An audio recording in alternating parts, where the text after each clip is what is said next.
modification by B.F. Skinner, and it was like high control. So B.F. Skinner, operant conditioning is a method of learning that occurs through rewards and punishments for behavior. Behavior modification is a technique that uses reinforcement and punishment to shape behavior. We have a little video.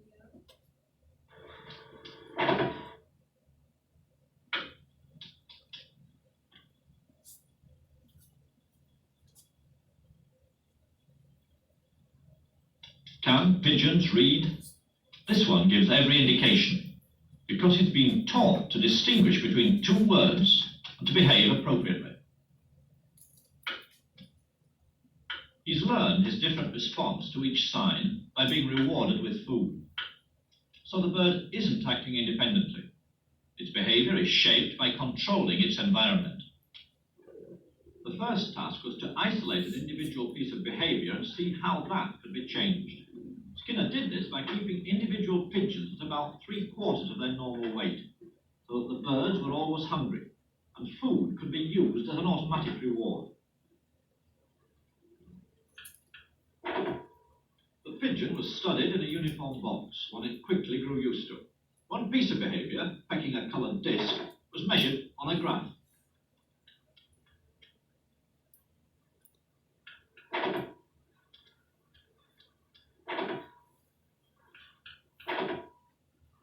The pigeon learned that pecking the disc produced a reward. Then the behavior of pecking could be studied in relation to how often that reward was offered, or in Skinner's terms, what was the schedule of reinforcement. The main thing is what we call schedules of reinforcement. Reinforcement is what they can call reward, and you can schedule it so that a reward occurs every now and then when a pigeon does something. We usually use a response with the pigeon pecking a little disc, a spot in the wall, and you can reinforce with food, but you don't reinforce every time. Perhaps every 10th time, or perhaps only once every minute or something like that. There are a very large number of schedules, and they have their special effects. There is a good example of how you can move from the pigeon to the human case.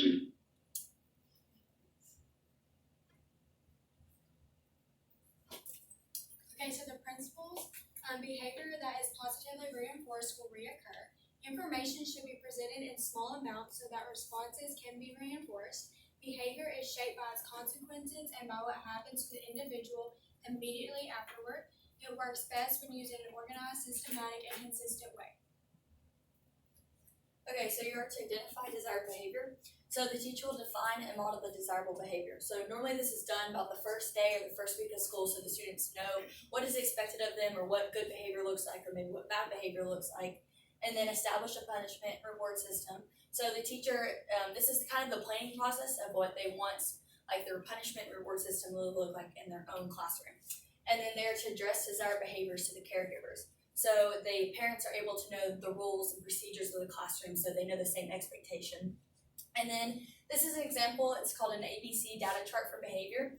So you write down like maybe what the behavior is. So for instance, this one's hitting. So you have the antecedent, which would be the rule or procedure that was broken, and then the behavior that the child committed, and then the consequence. And like this example, I don't completely agree with some of the consequences because like it says he, something about smacking the arm against desk, but he got moved to another desk was his consequence. So I don't completely agree with that, but that would be an example that you could fill out for yourself, just like tracking behavior in your classroom. And then shape behavior through reinforcements. So carry out a punishment and reward system, and this is actually doing it into your class and following through with every step of it. And then identify an effective reinforcer, and it could be different for students. So when I was in school, like when we had cards or clips, and if they were to like threaten me pulling a clip or a card, I would like be scared out of mine, and that was just enough for me to like quit whatever I was doing. But for some students, pulling cards and clips, that doesn't work for them. So you just have to find what works for different students because they're each different. And then behavior is weakened by punishment, and then practical for whole class and individual students. So this next slide is some examples of each. So on the left, the digital class reward. That is something that you could put up on the smart board, and it has the bank on the side. You can kind of see it, but it's really small. The bank, and so if you reward the whole class, you would pull something out of the bank so they see how much is left in the bank. And that's something that you could pull up maybe once a week and show this is where we are as a class, and then once we fill up the whole jar or the whole pizza or pie, whatever it is, then you would get your reward. And then this is also another whole class reward. It's using beans to fill, and just when you reach that line, you get the reward as a class. And then these three are individuals, so you have your behavior punch card, so you write the student's name on it, and when they're caught being good or whatever your reward system is, you would punch the card. And then this is your typical behavior chart that you see with the pins moving them up and down, and everyone would start on green and then go up or down depending on their behavior. And then you also have class coupons, which the kids could use to get to sit by a friend for an activity, and just like you hand them out at different times according to your system that you use. And then the last one is use behavior modification systematically. So build consistency to shape or change the behavior. It's very important in this system to use consistency, because if not, students will pick up on that and like use that in their advantage. And then also the systematic use of reinforcers can shape behavior in desired directions, and then follow up with caregivers with rewards and or punishments. So this is an example. So you have the chart, like in the other one we saw the ice cream cones, the chart. So you would shade in, so say today's the 12th, so you would shade in the 12th of what color the student was on. So say they were on red, you would explain they were on red because they hit, or whatever it was. And so the parents are kind of following up, and any action that needs to be taken at home can, and so also they're seeing why their child was on a bad color for the day. Behavior modification in the classroom can take place in two ways. One, when the teacher rewards the students after a desired act, the student tends to repeat the act. Two, when the student performs an undesired act, the teacher either ignores that act or punishes the student. The misbehaving student then becomes less likely to repeat the act. So there's 5 types of reinforcers that you can use in a classroom. You have edible reinforcers, which is candy or an ice cream party, that'd be individual in the whole class.